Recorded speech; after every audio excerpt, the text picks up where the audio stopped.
Lima. Tulog na kayo ha. Isa na ko na yung kurtina.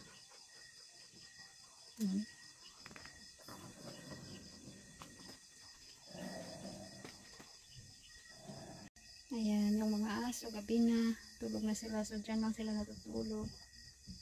Ayan. Yung isa, ilagay ko doon si Moy Moy kasi may ano siya, marami siyang kati. So, dinala ko sa vet. Okay na siya. Ayun. Siniparate ko muna baka mahaway itong iba. So, yan yung lalaki namin si Yoyo. The rest puro babae yan. Tapos nag-hit na itong si Bella. Kapal ng buhok. Dalawa sila. Yun si Krima. Liit. Krima! Si Krima. Bella! Bella! Bella Ito si Bella Ito yung pinakamatanda si Ana. Sofia! Ayun si Sofia. Pinakamalaki. So ito lang yung bahay nila. Yan pinagawa namin. So pag mag-ihi sila, minsan magbaba sila dito sa labas. Minsan pagtamad sila, dyan na sila mag-ihi dyan. May ano man yun, may drainage yung labasan ng ihi doon. Yan.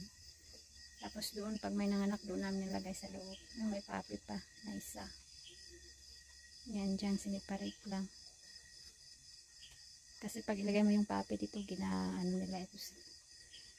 Matanda na kasi, so ayaw nila na may mga papi. Papi, anong ginagawa mo dyan? Busog ka na?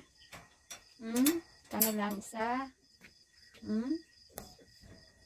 Tulog na ha? Maglaro kasi? Sira na yung higaan nyo. Busog ka na? Babae ito siya. Good night. Good night, papi. So, yung mga papi, kailangan ikulong sila, ilagay sila sa cage. Hindi sila pwedeng pagala-gala. Kasi pag, iihi sila dyan, dito sila iihi o tatae. So, hindi sila pwede na ilagay mo lang dito sa baba.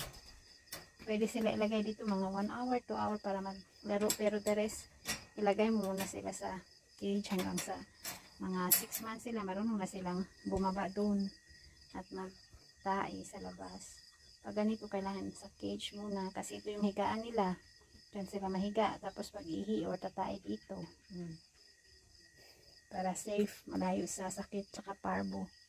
Parvo kasi yung parvovirus yung sakit ng mga papi. Makain nila yung tae nila. Matapakan.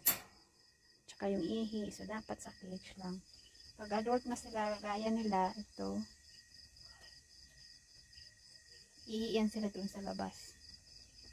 So, yan. So, hindi naman masyadong malamig dito dahil yung mga kurtina nila is makapal yan. Tsaka, kailangan din nila ng medyo malamig-lamig na higaan kasi, makapal kasi yung buhok nila. Sobrang kapal ng buhok. So, dapat hinigaan yung nila, environment nila malamig. Yung iba nga naka-AC pa, electric fan dito kasi malapit kami sa bundok, malamig kasi dito. Area. Malapit kami sa Mount Matuto, malamig dito. So, dito ng air condition dito, at saka electric fan. Like ngayong oras na to, 8 o'clock, sobrang lamig na. Ayan. So, yan, matutulog yan sila, kumain na rin yan sila. Pag umaga, merong ihi dyan konti, pero karamihan lahat sa kanila, well trained na, lalabas yan sila para tumae sa baba. Dito, madilim. Ayan. So, yan yung bahay ng aming mga alagang aso.